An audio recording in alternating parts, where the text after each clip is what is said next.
Hi అండి. అందరూ ఎలా ఉన్నారు? నేనైతే చాలా చాలా బాగున్నానండి. ఈరోజు మన రెసిపీ వచ్చేసేసి మిగిలిన ఇడ్లీ పిండితో ఈ పునుగుల్ని తయారు చేశానండి. వీటిల్ని బోండాలని కూడా అంటారు. రోజు ఇడ్లీలు తిని బోరు కొడుతుందా?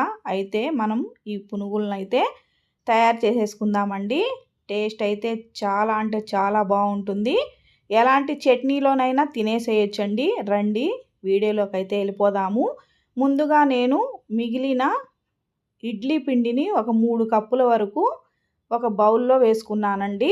చూడండి, బౌల్లో వేసుకున్న తర్వాత ఈ ఇడ్లీ పిండిలో మనము 1 కప్పు మైదా పిండి వేసుకుందామండి. అదే కప్పుతోటి బియ్యం పిండిని కూడా తీసుకుందాము. మీరు మైదాకి బదులు గోధుమ పిండి అయినా వేసుకోవచ్చండి.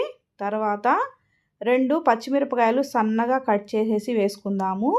అలాగే ఒక పెద్ద ఉల్లిపాయ చిన్న చిన్న ముక్కలుగా కట్ చేసేసి వేసుకుందామండి. ఉల్లిపాయలు ఎంత ఎక్కువ వేసుకుంటే అంత టేస్ట్ వస్తుందండి ఈ పునుగులు. తర్వాత 1 టేబుల్ స్పూన్ జీలకర్ర కూడా వేసుకుందాము. అలాగే రుచికి సరిపడే సాల్ట్ వేసుకుందామండి. కొద్దిగా కొత్తిమీర, కరివేపాకు కూడా సన్నగా కట్ చేసేసి వేసేసుకుందాము. 1 అర టేబుల్ స్పూన్ తినే సోడా కూడా వేసుకుందామండి.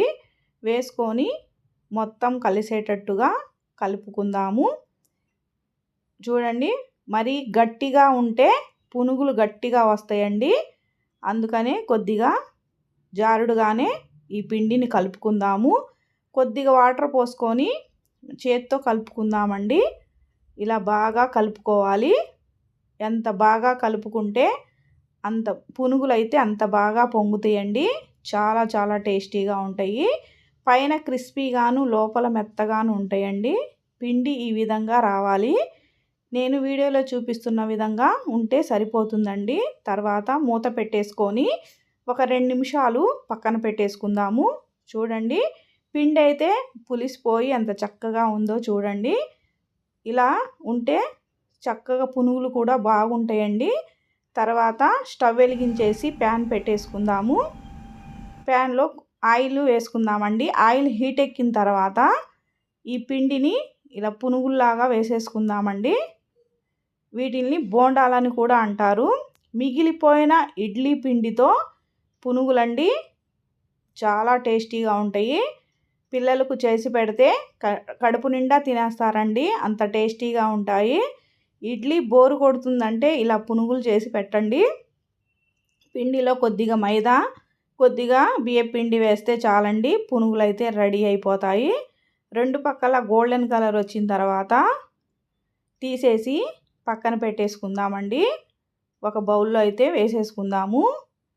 సన్నని మంట మీద ఇలా ఫ్రై చేసుకుంటే లోపల కూడా చక్కగా ఉడికిపోతాయండి. ఒక ప్లేట్లోకి తీసేసుకొని మిగిలిన పిండిని కూడా అదే విధంగా పునుగులు వేసేసుకుందాము. వేసేసుకున్నాక చూడండి, 2 పక్కల ఇలా తిప్పుకుంటూ ఫ్రై చేసుకుందామండి. ఒక్కొక్కటి అతుక్కోకుండా ఇలా ఫ్రై చేసుకుందాము. మీరు మైదాకి బదులు గోధుమ పిండి అయినా వేసి చేసుకోవచ్చండి. ఇలా 2 పక్కల గోల్డెన్ కలర్ వచ్చిన తర్వాత తీసేసుకొని ప్లేట్లోకి అయితే వేసేసుకుందామండి. ఇడ్లీ పిండితో చేసిన పునుగులు అయితే రెడీ అయిపోయినాయి.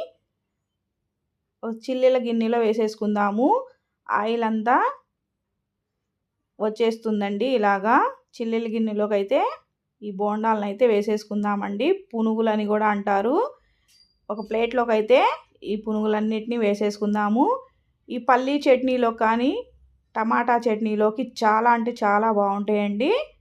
పిల్లలకి టిఫిన్ బాక్స్లో కూడా వేసి ఇచ్చేయచ్చు. పిల్లలైతే చాలా ఇష్టంగా తినేస్తారండి.